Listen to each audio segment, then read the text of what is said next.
Seja muito bem-vindo a mais um episódio do Flopcast, o podcast que traz à tona as frustrações, falhas e quedas dos nossos convidados.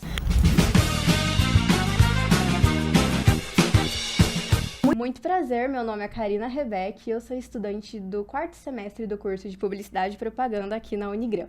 Hoje eu tenho a honra de receber um convidado muito especial. Ele é um arquiteto renomado aqui em Dourados e ele é criador do método Enxergar a Natureza Divina Arquitetonicamente. Com vocês, Alessandro Ramos.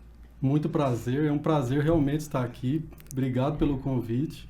Como você disse, meu nome é Alessandro Ramos, eu tenho um escritório de arquitetura aqui em Dourados e o meu método chama ENADARC, mas hoje a gente vai falar sobre quedas. Hoje eu já vou ficar cheia de reflexões aqui, eu já vou alugar um triplex na minha cabeça. Mas assim, obviamente, a primeira pergunta inicial que sempre fazemos para os nossos convidados é sobre desafios. Então, como você começou na sua trajetória, os desafios que você passou. Claro, primeiro seria como que você decidiu ingressar na arquitetura.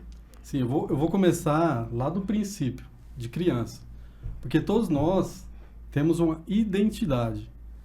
E, como você já sabe, eu tenho um irmão gêmeo, né? Então, eu fui criança, tinha um irmão gêmeo, e gêmeos têm um problema, um grande problema. Sempre um, teoricamente, vai ser fracassado, não é fracassado, é desistente também, não. Sempre um, ele vai ficar com a sua identidade perdida. E esse um, no caso, fui eu. Meu Deus. Por quê? Gêmeos, ele tem muita comparação. Então, a família faz isso, os parentes fazem isso, os amigos fazem isso. E aí que começa a minha história. Eu era um menino mais quietinho, meu irmão era sempre agitado, alegre, extrovertido, branquinho do olho azul. Gêmeos, eu nasci moreno do olho castanho, e aqui na nossa região, como todos sabem, os loiros, eles têm as pessoas têm vamos dizer, uma preferência assim, por ser mais exótico, vamos dizer assim. Então, eu desde pequeno já senti essa diferença. E vários pontos, assim, de coisas que as pessoas vamos dizer assim, ficavam igualando, né? Querendo igualar por ser gêmeos, né? E aí foi quando eu comecei a perder a minha identidade, quem eu era. Eu comecei a mudar a pessoa que eu era. Eu fui mudando, para se adequar ao que todo mundo... Para se adequar, sair o efeito de manada, né? Tá onde todo mundo tá, fazendo o que todo mundo tá, e me equiparando ao meu irmão. Eu tive que fazer isso para, vamos dizer assim, sobreviver. Mas é algo errado, né? É algo muito errado. Então, iniciou aí o meu erro, vamos dizer assim. A minha primeira queda de vida iniciou com a perca da identidade. E hoje o meu propósito de vida está exatamente na fazer as pessoas enxergarem a sua identidade, que é o método ENADARC. Talvez um dia você talvez já até tenha visto falar que o propósito ele tá interligado com as coisas ruins que você passou. Então você acaba tendo autoridade sobre aquele assunto. E aí é um pouco disso que eu vim falar hoje. E aí em sequência, então, passei todo esse período de criança, né? E chegou na época de faculdade. A faculdade, meus irmãos passaram na Federal, os dois. Nossa, eu imagino como que ficou sua cabeça em relação à comparação, porque já veio desde pequena essa comparação com seu irmão, e aí você tem mais outro irmão, né? Ou Sim, só tem... Aí você tem a mais... minha irmã. Uma irmã e um irmão. Aí ambos passam na Federal...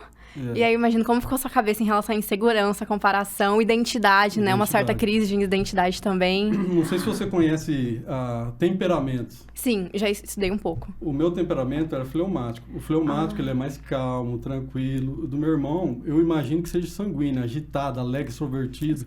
Então, as pessoas têm uma preferência, talvez, por alegres, extrovertidos, né? Mas eu tive essa dificuldade porque, assim, eu fui chamado de lerdo, que os fleumáticos sofrem com isso. É que é muito pacato, né? Então, eu tive vários apelidos relacionados a isso, né? E aí, chegou nesse período de faculdade, para mim foi muito complicado. Eu lembro, assim, uma coisa que me marcou muito como criança, eu lembro, meu pai a gente veio de família humilde, não é uma família humilde de miséria, mas é uma família, o meu pai é agricultor, ele começou, assim, tipo, meu pai, ele perdeu a mãe, perdeu o pai muito novo. Ele perdeu a mãe quando tinha 2 anos de idade. E perdeu o pai quando tinha 12. Então, os 3 irmãos teve que sustentar a família. Eles começaram praticamente do zero, assim, eles não tinham nada. Eles realmente passaram necessidade. E assim, a gente teve já uma vida mediana. Eu sempre fui criado em Montese, é um distrito de 5.000 habitantes, né? E por que eu estou falando disso? Porque eu lembro do meu pai falando assim, meu filho, eu não sei o que eu vou fazer com você. O seu irmão é agrônomo, vai estar fazendo agronomia, eu posso ajudar ele. Eu tenho vários contatos. E na época a arquitetura não era reconhecida como é hoje. Era muito fraca, assim, era só os mais... Quem realmente tinha muita condição para fazer arquitetura. E tinha poucos profissionais. Só que eu era uma criança que gostava de desenhar, e minha mãe já tinha enxergado essa identidade em mim. E ela sempre falava, você tem que fazer alguma coisa relacionada a isso. E ela já começou a implantar isso na minha cabeça. Então eu tinha arquitetura muito forte dentro de mim, já desde criança. E aí meu pai falava, eu não sei o que eu vou fazer com você, meu filho. E eu via essa preocupação nele, eu sentia isso. Eu ficava, assim, extremamente preocupado em corresponder, porque ele não poderia me ajudar. E o que eu poderia fazer com isso? E aí, só que eu tinha essa outra missão, que era passar também num público, não tinha arquitetura na pública aqui. E aí eu acabei, por conta da identidade, por não ter posicionamento, fazendo uma faculdade não, fazendo um vestibular, né, na Federal, e de Ciências Contábeis. Quando me deram a notícia, você passou. Minha cara era de extrema tristeza. E não tem nada a ver uma coisa com arquitetura, nem bate. Nada a ver. Nossa. Aí eu comecei a cursar, né? Por essa questão dos meus irmãos terem passado, eu também tinha que passar ali. E eu fui, assim, depressivo na faculdade. Eu ia arrastando. Eu comecei só a querer saber de algazarra. Só mulherada. E durou quanto tempo em Ciências Contábeis? Isso trancou logo em seguida? Então, quando chegou no meio do ano, minha mãe viu minha cara de tristeza quando ela começou a comprar o escalímetro, porque assim, na agronomia que meu irmão estava cursando, tinha materiais de arquitetura, que é escalímetro, material de desenho, que eles também têm matérias de desenho, de projeto. Uhum. E quando eu vi ele com aqueles materiais na mão, ela viu minha cara de choro, minha cara de tristeza, assim, e ela falou, Alessandro, você termina até o final do ano, e se você chegar no final do ano, você decidir que você quer arquitetura, eu já tinha certeza, você pode parar Ciências Contábeis. Só que você vai ter que passar em todas as matérias. Não. E eu era o pior aluno da sala. Eu cheguei no final do ano com as 7 matérias de exame. 7 matérias de exame, e eu sabia, mas como eu sabia que eu tinha que passar para poder fazer arquitetura, eu ralei, consegui passar, e aí sim, comecei a cursar a faculdade. Eu lembro que tinha muita gente que me chamava de louco, inclusive até uma parente da Maria Clara, que é a Juliana, talvez você conheça, ela falou, você é doido, você vai largar de uma federal para pagar uma particular? Você tá maluco? Quantas pessoas querem passar, lutam para passar e não conseguem? E eu falava, mas é o que eu quero, é o que está dentro do meu coração, é o que eu sinto, é o que vai me fazer feliz. Né? Não importava se eu não fosse ganhar o que eu precisava, né? Olha que engraçado. Olha como que mãe sempre sabe. Mãe é mãe, né? Porque foi a sua mãe que viu, foi a sua mãe que sentiu, viu que você estava triste e falou, não importa, você chega até o final do ano, se não gostar é arquitetura. Você larga tudo, mesmo assim, sem condições. A gente não tinha condições de estar pagando uma particular e eu senti isso muito forte, sabe? Porque meus irmãos fazendo na pública, eu tendo que pagar particular, a arquitetura não era barato. E assim, isso que eu ia até conversar com você, a arquitetura continua sendo um curso bem caro, né? Sim. Os materiais são caros, o curso, a mensalidade é cara. Se você pega DP ainda, só por Deus. É. E como que você fez nesse processo? Eu lidei muito bem com essa situação, porque eu senti no coração essa angústia do meu pai ter que pagar uma faculdade, né? Mesmo tendo tanta condição assim. E aí eu fui para ser o melhor. Do pior aluno de Ciências Contábeis, eu passei para ser o melhor. Eu lembro que eu ia na faculdade, pegava um livro chamado AutoCAD e a Bíblia. Era dessa grossura e era em inglês, e eu tentando aprender, porque era aprender os programas já no primeiro ano. As pessoas nem pensavam sobre isso, mas eu já sabia que eu precisava de um estágio no segundo ano para poder pagar a faculdade. E aí eu comecei a estudar sozinho, ia na biblioteca, começar a estudar, começar a fuçar, procurar arquiteto, ir atrás de arquiteto. Assim, eu me orgulho tanto de quem eu fui e por conta da necessidade, de enxergar um problema, né?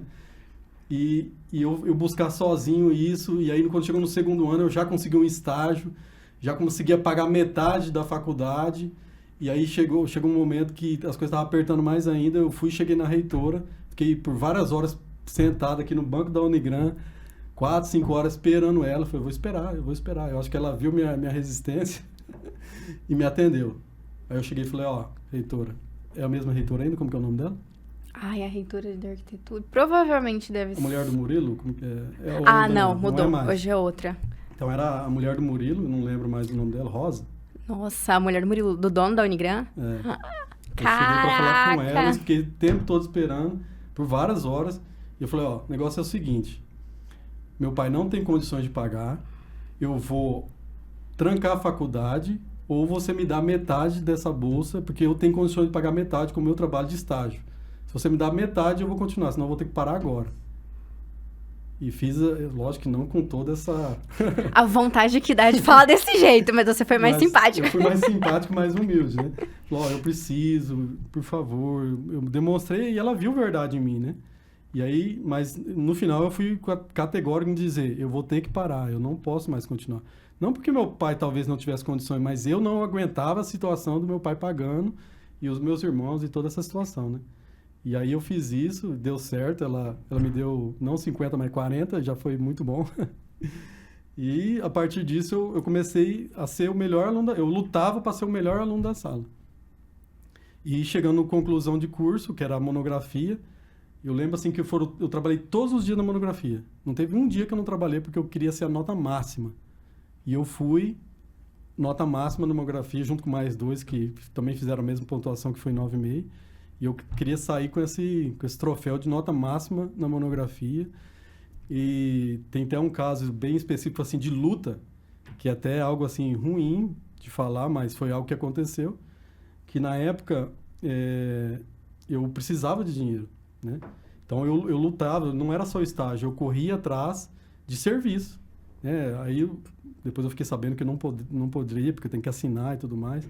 Mas eu corria atrás de serviço, eu conseguia serviço, depois eu arrumava uma pessoa para me ajudar, acompanhar ali um profissional que já era formado, né?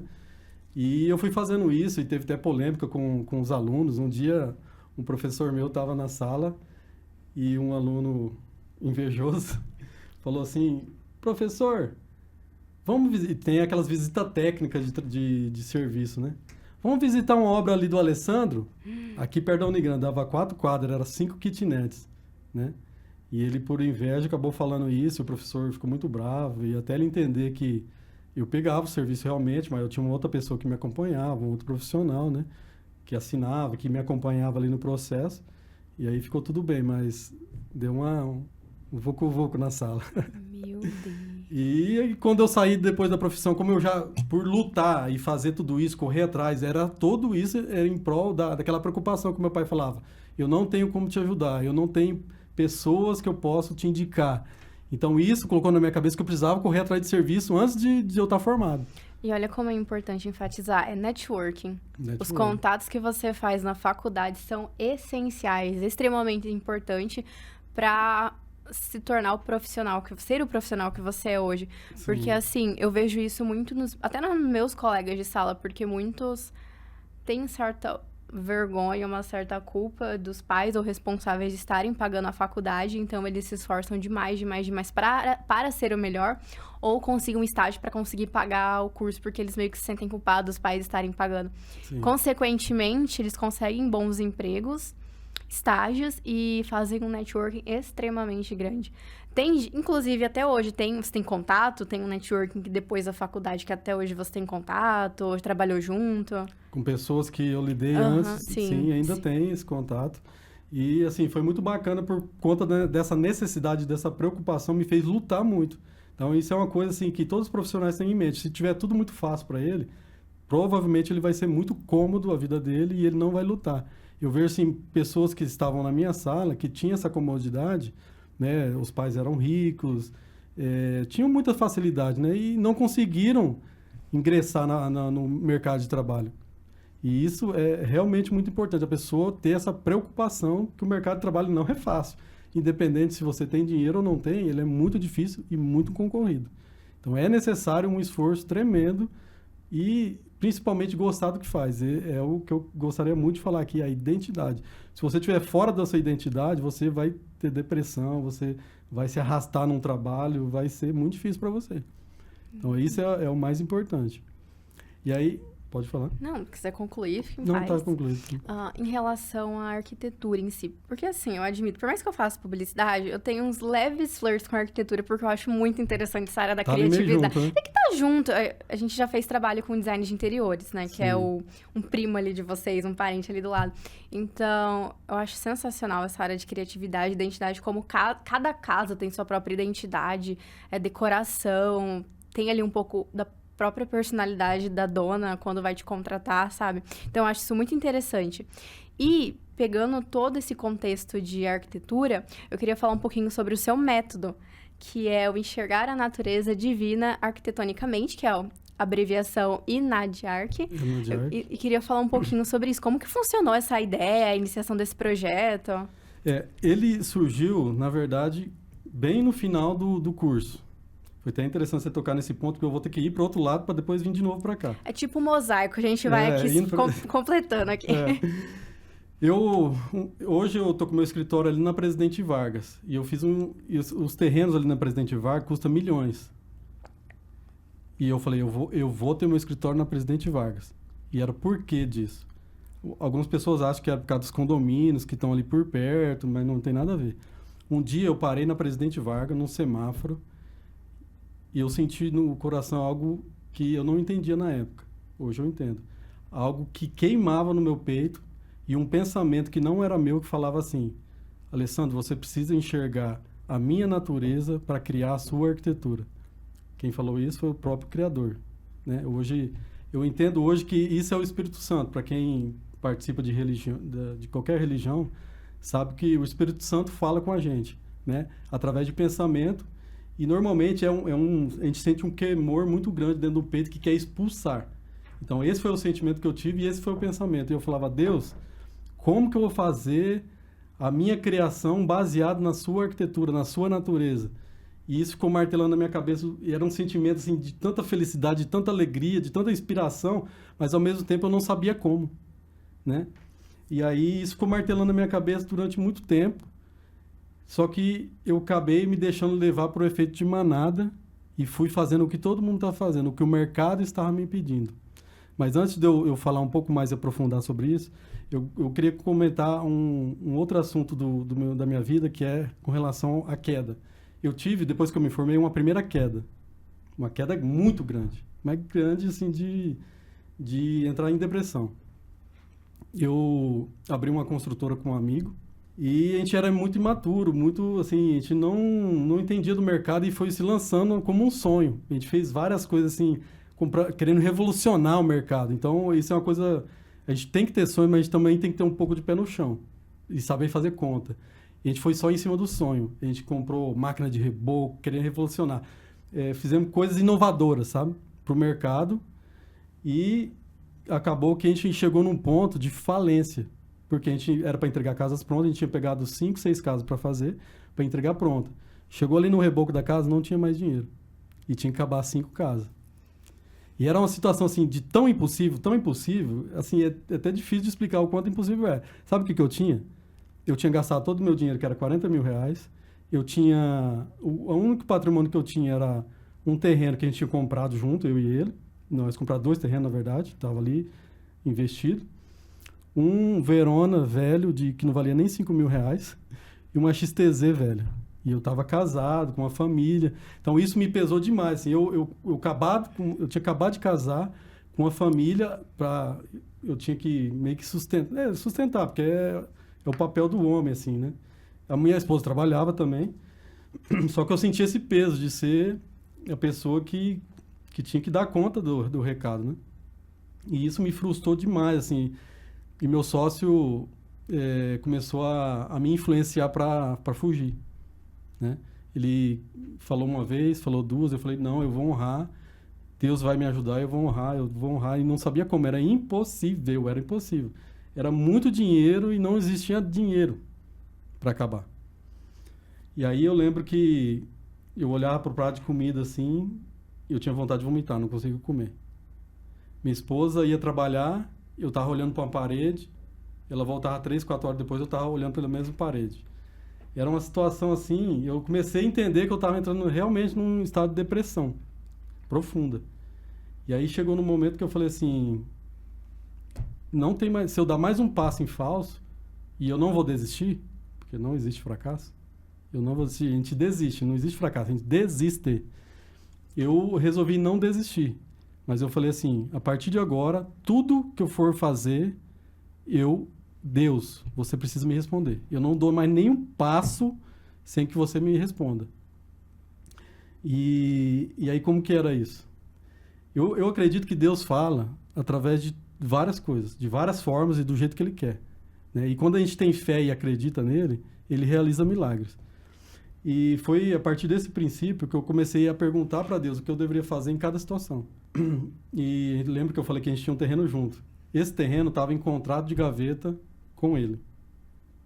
Ele colocou tudo no nome dele, em contrato, e não colocou meu nome, e cada um deu 25 mil reais. E eu confiava muito nele, era meu amigo, né? E eu falei, não, beleza. E aí, com toda a situação dele falar que vai fugir, que quer fugir, e me estimulando a isso, fechei meus olhos, girava a Bíblia assim, eu nem sabia onde estavam as coisas da Bíblia, porque eu não pegava em Bíblia. Eu era um católico que ouvia sempre de fora para dentro. E eu nem sabia onde estavam as passagens, não sabia nada. Aí eu girava a Bíblia assim, e aí só para você ter uma ideia, eu falei assim, Deus, eu devo confiar no Daniel? E abri. Aí Deus me respondeu assim, maldito o homem que confia no homem. As passagens eram sempre claras, assim, não existia uma passagem de meia boca, ai, não entendi.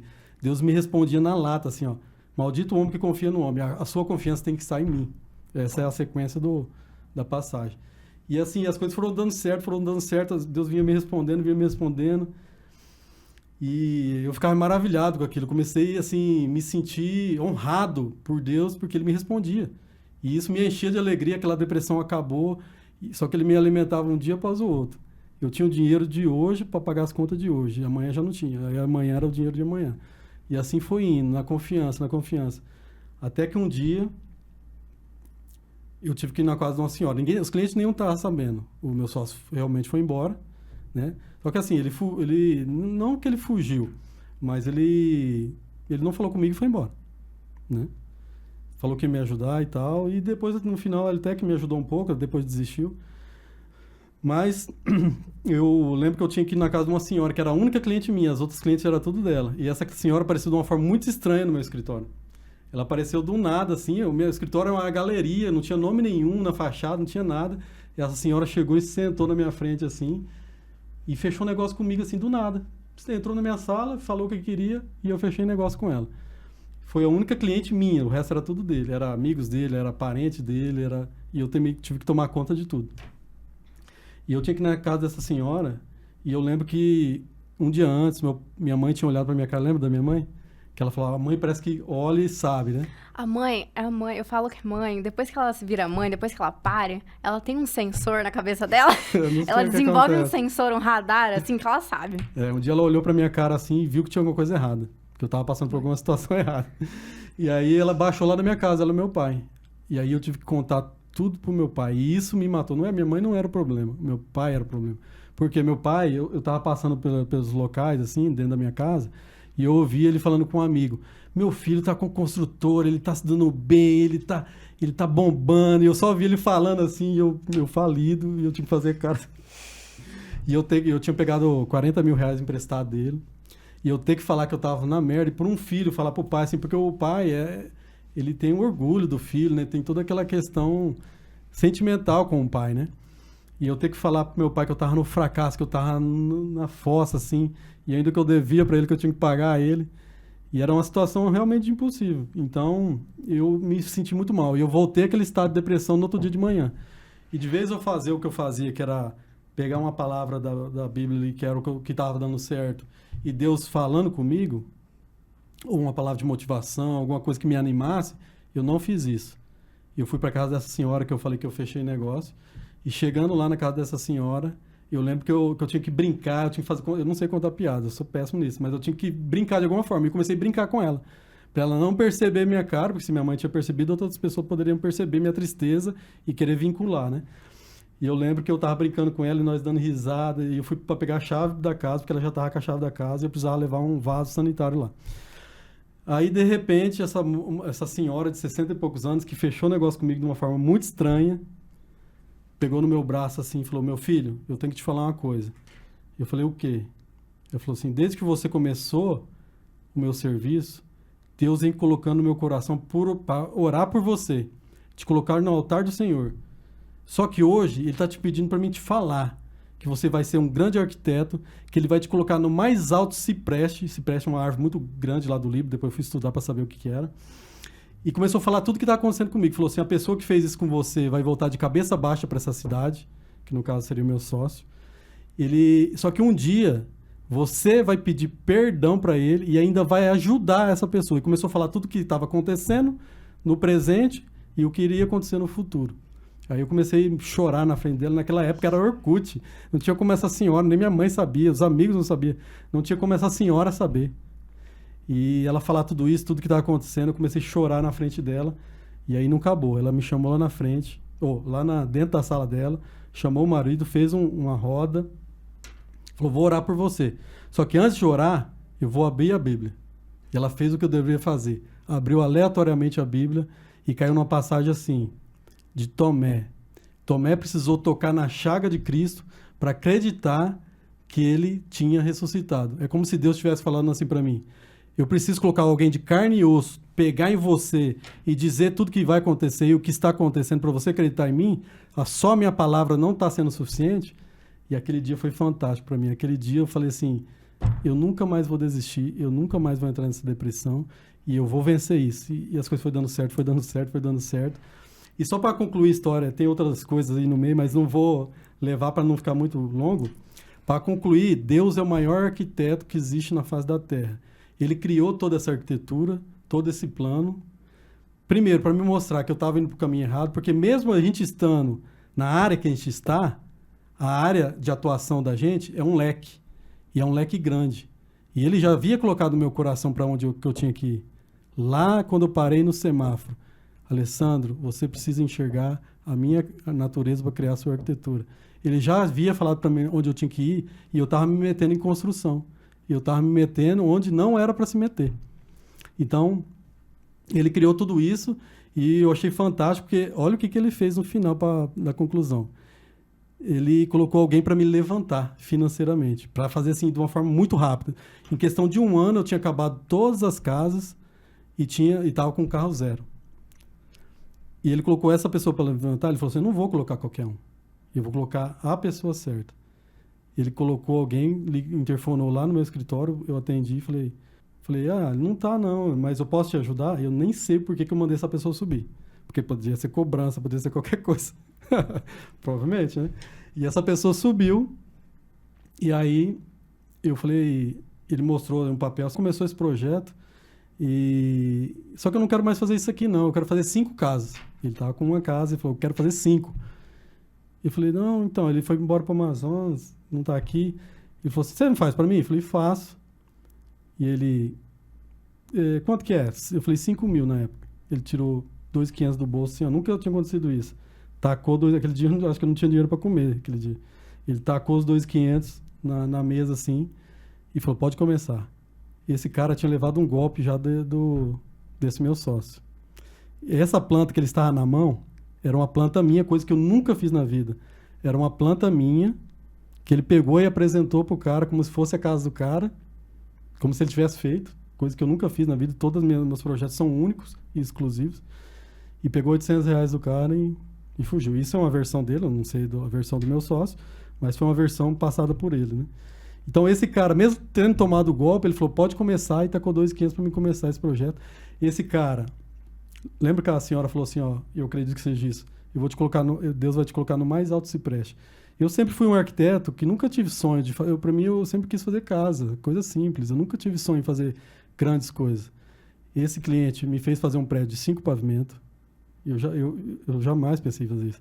Depois eu fiz um prédio de 12, depois eu fiz um prédio de 16, não, de 14, depois eu fiz um prédio de 16 e fiz um de 15 que ele não fez, que ele não executou. Fora as outras coisas picadas, estou falando das coisas grandes, né? Então esse cara me levantou extraordinariamente e me fez assim, uma recuperação. Então Deus não coloca qualquer um, ele mostra sinais e ele mostra que é ele que está à frente das coisas. Ele falou, não vou colocar, ele é um arquiteto, ele é o arquiteto dos arquitetos. Ele não colocou qualquer um para me resgatar, ele colocou alguém que era a honra de tudo isso era para ter sido do meu sócio. Ele foi procurar o meu sócio. A honra de fazer todos esses prédios, essas grandes obras que são poucos arquitetos que têm a possibilidade de fazer, era para ter sido dele. Então, assim, em resumo, seria isso. Que aí depois, agora eu vou chegar na parte do método, né? Só um adendo, eu estou extremamente chocada, desacreditada com a sua história. Meu Deus, quanta reviravolta. Tem mais reviravolta, é porque assim, não faz parte do tema, então eu vou deixar para um outro podcast. Eu tenho certeza, eu posso apostar que tem um montão de reviravolta. Meu Deus! Eu acredito totalmente nessas coisas de espiritualidade, fé, que tem gente que chega nós e fala um negócio assim, tipo, como é que você sabe? Eu acredito totalmente, mas assim, sobre o método, nesse tempo em que tudo isso aconteceu, você já estava planejando o método e na DIAR, que lançou ali nesse meio tempo? Aí que tá, eu saí da parte da construção, que era algo que eu não deveria ter entrado, que eu, igual eu falei, a profissional é um leque, ele tem que ir para a direção certa, para onde que está a identidade da pessoa, e aquilo não era a minha identidade. E aí, comecei a linha de projetos só e tal, né, acompanhamento de obras, acompanhamento normal, sem ser administração, sem ser isso, só com projeto e acompanhamento. Só que eu comecei a fazer o que todo mundo estava fazendo. Eu não fiz o que Deus colocou no meu coração. E comecei a fazer o que todo mundo fazia, o que o mercado pedia. Né? Fui fazendo um efeito de manada.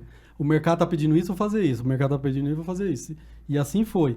Até que um dia eu tenho que agradecer por algo que aconteceu, que foi terrível para muitas pessoas. E não estou querendo elogiar isso, mas lembra quando eu falo do fracasso? Uhum. O fracasso ele tem sempre dois pontos de vista. O fracasso, na verdade, nunca é fracasso, a não ser que exista morte.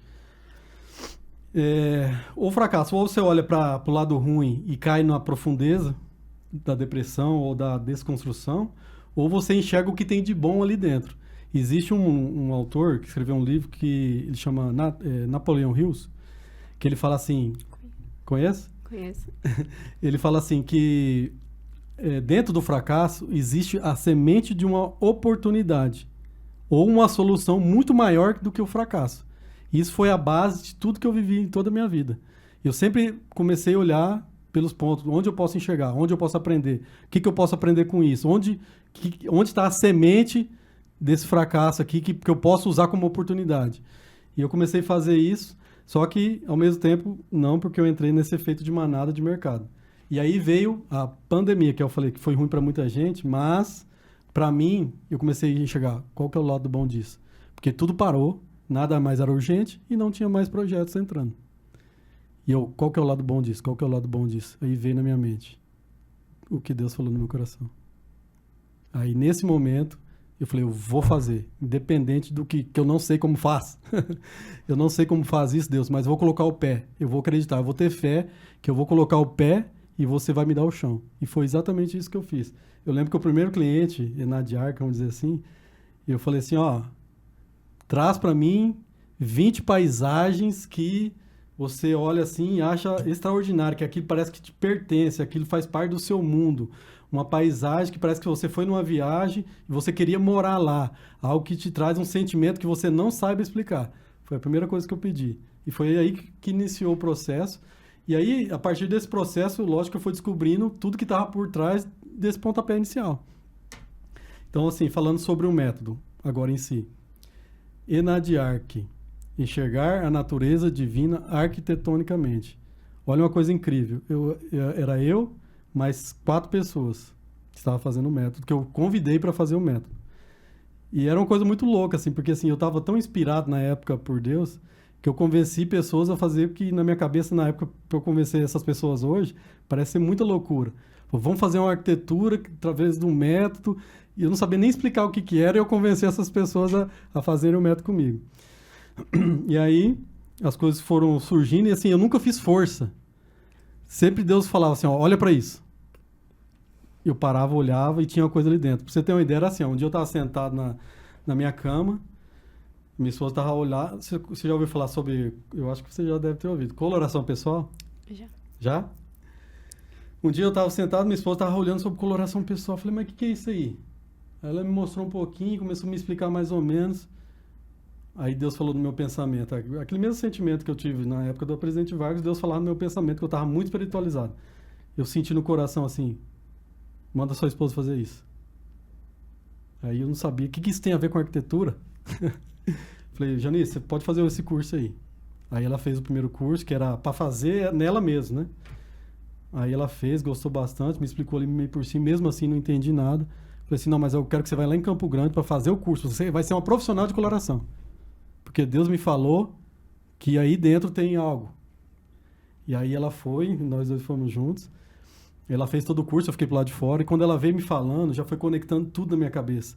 Na hora ela veio me falando assim as coisas.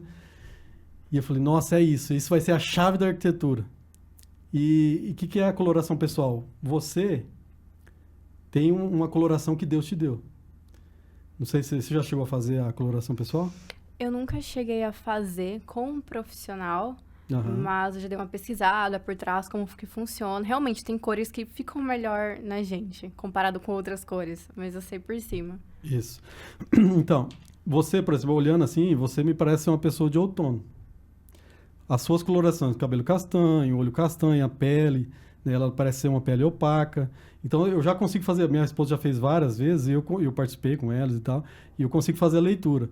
Mas eu peguei todo o conceito da coloração pessoal, trouxe para a arquitetura, mas não dessa forma. Eu peguei o conceito e transmiti através de um teste. Hoje, então, eu aplico um teste em você.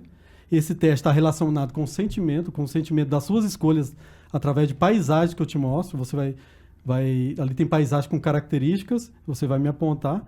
E através dessas características, que são as mesmas características da coloração pessoal, eu consigo identificar através do seu sentimento se você é de outono, se você é de inverno, se você é de verão ou se você é de primavera. Então, às vezes você na coloração pessoal seja de outono, mas às vezes o seu sentimento seja de primavera ou seja de inverno. Então, eu sabendo qual que é o seu sentimento, se eu te perguntar hoje, quais cores você gosta? É uma grossura da Souvenir, assim, uma cartela dessa grossura. Ali existe inúmeras cores, mas essas cores elas podem ser subdivididas por estação, depois subestações, que dão 12. Então, são 4 estações. Dentro de cada estação dessa, existe uma subestação, que dá 12 coisas. É como se a gente pegasse, então, essa cartela e dividisse por 12. Então, a gente já diminuiu bastante a quantidade. Eu sei qual que é a sua estação e qual que é a sua subestação. Então, já diminui a quantidade de cores. A partir disso, eu peço para você escolher aquela paisagem. Eu jogo você para uma pasta que tem 100 imagens de paisagens e você vai olhar aquela paisagem que traz um sentimento que você não sabe explicar, que era aquela primeira coisa que surgiu. E através dessa paisagem que você escolheu, essas 10, eu peço para você escolher uma. E dentro dessa uma, eu vou enxergar as cores que fazem parte realmente da sua identidade, daquilo que te faz sentir um sentimento que você não sabe explicar. E através disso, então, eu tenho cores e texturas para aplicar na arquitetura, né? Então, até hoje mesmo, antes de eu chegar aqui no podcast, eu estava assim, com um material de MDF, e a paisagem de pertencimento primeira da minha cliente era um trigal, uma plantação de trigos. Eu estava olhando a plantação de trigos para escolher a cor do MDF e a textura do MDF. Eu achei a textura perfeita. E assim, se ela tem sentimento com essa paisagem, ela vai ter sentimento com essa textura e com essas cores. Então isso é muito bacana. E aí tem vários outros pontos dentro Então a gente fala, eu tenho um teste de cores.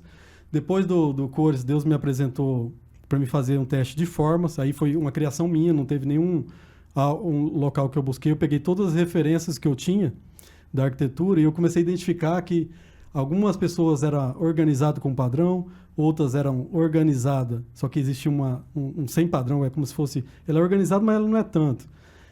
Tinha outras pessoas que eram totalmente desorganizadas na forma, não na organização como pessoa. Na forma, e umas que eram desorganizadas, só que existia um padrão. Eu identifiquei esses 4 elementos, e através desses 4 elementos, sempre a pessoa tem 2 pés, né? Então ela era uma coisa e era outra, né? Então formava 12 também, igual a coloração pessoal. Então é 12 colorações, 12 formas. Agora eu vou te falar um ponto que você vai saber e vai se identificar. Talvez conheça, você está em que ano? No 4º semestre, no 2º ano da faculdade. O terceiro conceito que Deus me revelou foi os arquétipos. Já ouviu falar? Sim, a gente usa no nosso curso. O arquétipo faz parte do marketing. Na verdade, não é que ele faz parte do marketing, ele veio da psicologia analítica. Jung foi quem criou, um psicanalista. Só que quem pegou isso aí foi o marketing que pegou. Então, eu nunca vi arquiteto falando disso, eu nunca vi falar outras coisas falando disso, eu vi marketing, né? E eu achava que a coloração era a chave. Quando eu descobri a coloração e Deus me revelar, eu falei, mas tem isso aqui ainda? E o marketing, o arquétipo foi impressionante, assim. O arquétipo é a mensagem que aquela arquitetura vai transmitir. E aquela mensagem tá linkado com o estilo. Então, hoje, eu consigo identificar. Hoje, por exemplo, eu já identifiquei essa coloração só olhando. Eu não sei se o seu sentimento é de outono. Mas eu olho para você está vestido como uma cuidadora. A aparência me parece governante com cuidadora. Me parece cuidadora com governante. Então, qual que é, por exemplo, o arquétipo do governante? O arquétipo do governante, ele pega um pouco do estilo do clássico, só que ele é um estilo clássico mais sofisticado. Ouro, brilho, luxo. Esse é o governante. E o arquétipo do cuidador é o estilo clássico, só que é o estilo clássico mais tradicional, com cores mais claras, que daí junta com a estação. Então eu olho, quais são suas cores? Se as suas cores são de outono, vamos dizer que seja um outono suave. O resultado é outono suave. E eu identifico o arquétipo é de cuidador, então eu vou para o estilo clássico. Porque entre o estilo clássico e o governante, que também está no clássico, mas é um clássico mais sofisticado, você tende, por conta da coloração, a ir para o cuidador. Então, eu vou fazendo esses confrontamentos entre conceitos, né, coloração, arquétipo, e vou chegando qual que é a sua essência real, que você não sabe explicar. Não tem como você explicar. Às vezes até você sabe inconscientemente e você vai se aproximando cada vez mais, só que você não consegue falar para um profissional sobre isso. E o que acontece na arquitetura? O que acontece é que as pessoas vão atrás de um arquiteto e ela vai buscar a essência desse arquiteto. Ou seja, todo arquiteto entrega a própria essência. E ela jamais vai estar... A não ser que a pessoa, vamos dizer assim, veja 1000 arquitetos para achar aquele que ele mais vai se identificar. E mesmo assim, às vezes ele vai se identificar com a cor, mas não se identifica com a forma, não se identifica com a mensagem que aquela pessoa passa. Eu, por exemplo, eu sempre passei uma mensagem de outono. Minhas arquiteturas sempre foram entregas de outono. Elas sempre foram desorganizadas com padrão, que é a minha essência. Todas, você pode puxar lá atrás. Você faz um teste, quem estiver assistindo, vai lá no meu Instagram, já aproveita e segue. Fala arroba. Alessandro Ramos Estúdio. Ixi, agora me perdi. Alessandro Ramos .arquitetura. Arquiteto. Vai lá, volta lá atrás, meus slides lá atrás, você vai ver que é de outono, você vai ver que tem uma linguagem. E hoje você vai ver que não existe mais essa linguagem, porque eu entrego a essência do cliente, não entrego mais minha essência. E aí entra a minha dúvida aqui em relação à arquitetura. Realmente, o método INADIARC, cara, é muito repleto, é muito bom por entrar toda essa questão de formas, coloração pessoal, que mescla com estação e a identidade da pessoa para a casa dela, o apartamento. E aí entra aquela questão da arquitetura em relação a colocar a própria personalidade da pessoa nas construções. Porque eu, como leiga na arquitetura, eu vejo hoje, quando eu vou viajar para Santa Catarina, eu vou viajar para lugares mais pontos turísticos como o Nordeste, eu vejo uma quebra muito grande na arquitetura. Então, quando eu estou em Santa Catarina, hoje eu vejo que as casas... O povo até brinca, né? Parece um meme. Ai, as casas hoje parecem consultório odontológico. Sim. Ai, perdeu a vida. Não tem mais telhadinho, sabe? Igual a casa que tem aquele aconchego. Sim. Que mostra aquela sensação mais gostosinha de família. Domingão, churrasco, ele parece que é um consultório odontológico. E aí, quando eu vou pro Nordeste, eu vejo que são casas com uma vibe bem praiana, sabe? Sim. Interior. E aí, eu queria entrar nessa questão de estilos de casa. O que aconteceu... ao decorrer dessas décadas, as casas estão num estilo mais quadrado, porque os donos querem economizar, então... Existe algo chamado tendência. Eu lembro que há 10 anos atrás, as pessoas faziam as casas de telhado e quem queria fazer essa casa que é mais modernista, é um estilo modernista, que a gente fala, ou contemporâneo, eles falavam, não, é casa caixote, eu não quero, isso aí não parece casa. Então 10% das pessoas vinham com esse princípio que via em outras cidades, normalmente em regiões mais grandes cidades, né? E queriam fazer. E aí, 10% só queria e rejeitava. Passou-se 10 anos, é o contrário. 10% quer casa com telhado e as outras 10% quer por conta da tendência e moda. A tendência e moda não é ruim. O que é ruim é a pessoa justamente se apegar ao que está se fazendo sem olhar a própria essência, sem olhar quem ela é, a sua identidade. Isso é o problema. Eu não vejo assim, grandes problemas com relação, por exemplo, você falou, caixotes e tal. O que eu vejo é que tem que ter a essência. Tem que ter a essência dela ali dentro, a forma dela, as cores dela, a mensagem que ela quer passar, né? E algumas casas, por exemplo, tem casas que parecem muito frias, né? Essas casas frias, existem pessoas frias também. Pessoas que têm aquele temperamento de governante, que tem aquele temperamento colérico.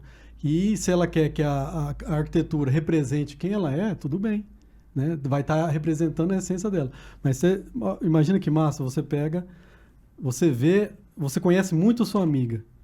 E sua amiga constrói uma casa e quando você olha para a casa, você conhece demais ela, você conhece ela profundamente. E você olha para ela assim, você fala, amiga, é você. Parece que eu tô vendo você. Minhas amigas, vou expor agora. Minhas amigas, a gente tem uma pastinha no Pinterest com decorações de casas dos nossos sonhos, sabe? Uhum. E é bizarro quando eu vejo tipo assim, quando eu vejo a pasta delas no Pinterest pra comparar com a minha. E aí eu olho as dela e eu falo, cara, é a sua cara. Essa sua casa dos sonhos é a sua cara. É o jeito, a cor, os detalhes. E sabia que eu fazia isso já antes de tudo isso, essa questão do método Nadiark? Eu sempre tive essa essência de buscar quem era esse meu cliente. E eu lembro que as pessoas falavam assim, não, Alessandro, você tem que ter o seu jeito arquitetônico, as pessoas têm que olhar para casa e lembrar de você, que você representa aquilo. Eu pensava, mas como? A casa é da pessoa, gente. E eu sempre ia no Instagram, o Instagram na época era o Facebook, era o Orkut. E eu sempre, antes de tudo isso, antes do método, antes de Deus falando no meu coração, eu já fazia algo que era relacionado a isso. Eu ia no Instagram da pessoa para ver que roupa que ela usava, como que ela se comportava, olhava todos esses detalhes para ver o que eu poderia trazer para a arquitetura, o que eu poderia trazer que tivesse a ver com ela. Então eu sempre, desde o início, eu sempre tive algo muito certo com o cliente, eu acertava muito, uma assertividade muito grande. Cara, isso é sensacional. Bom, eu queria muito, muito ficar mais conversando com você por horas, cara, isso é muito bom. Eu amo esse trabalho. Enfim, bem, obviamente em nome de toda a equipe aqui, a gente gostaria muito, muito, muito de te agradecer por ter vindo. Você pode ter certeza que agregou muito, Agradecimento e eu tenho meu. certeza, nossa, se eu pudesse, eu ficava aqui até de noite, gente, sério. Tem muita história, vamos para o próximo podcast aí pra frente. Parte 2, Alessandro Ramos. É isso aí. Mas assim, eu queria muito que você deixasse no final uma reflexão, um recado pro pessoal, não só para quem tá fazendo arquitetura, mas como nos bastidores eu conversei com a Alessandra e eu falei, você vai falar com gente de 18 a 25 anos que tá entrando numa faculdade, num processo de frustrações, quedas, com medo. Então, qual conselho você daria para essas pessoas hoje, sabe? Quem tá te escutando? Muito bom. O conselho que eu dou, que é fundamental e que resume toda a minha história, é justamente identidade. Você tem que se conhecer, vou falar para a câmera aqui, você tem que se conhecer, você tem que buscar autoconhecimento. Porque se você não fazer isso, você vai cair numa vida de engano, uma vida de erro, uma vida que não é sua, é uma vida do outro. E uma vida do outro vai ser uma vida de frustração. Então, vou te dar uma dica. Hoje, você pode saber qual que é o seu temperamento, se é fleumático, se é melancólico, se é colérico, se é sanguíneo. Você pode conhecer quais são suas cores. Vai buscando essas informações. Qual é o seu arquétipo.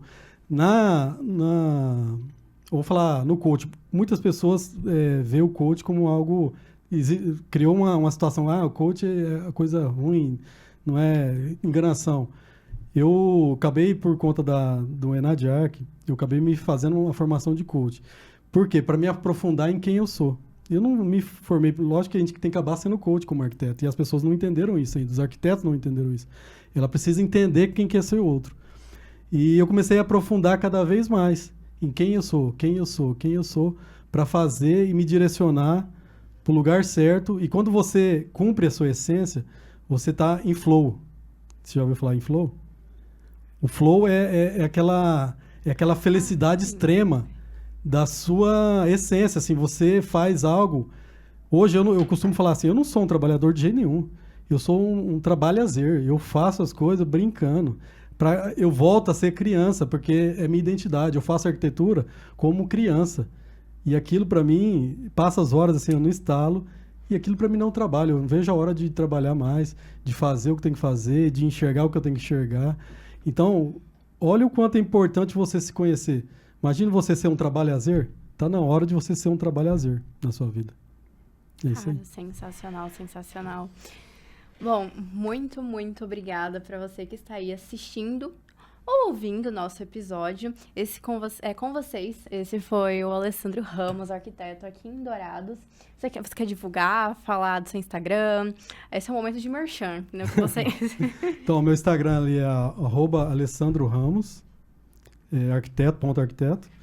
E mais para frente uma coisa que eu não falei, eu vou fazer um curso de formação, vou iniciar para o ano de 2025, um curso de formação para outros arquitetos, nesse sentido, porque eu não posso guardar isso para mim, porque é algo extraordinário. E se as pessoas entendessem o quanto isso é extraordinário, viver essa essência e viver essa identidade, e passar isso para outra pessoa, porque a ideia é não só fazer arquitetura para a pessoa, mas fazer algo que é a história dela, e fazer ela também, essas famílias, porque a gente trata de famílias, entender que elas são únicas, que elas são exclusivas, que elas têm uma identidade, que também elas precisam voltar para essa identidade. Esse é o propósito final do Enadiarc, e a ideia é que ele se multiplique, tanto para o lado de profissionais como para o lado de famílias. Essa é a extensão que eu quero. Sensacional, sensacional. Muito obrigada mais uma vez, enfatizo. Muito obrigada a vocês, ouvintes. Até mais. E é isso. Muito obrigada, gente.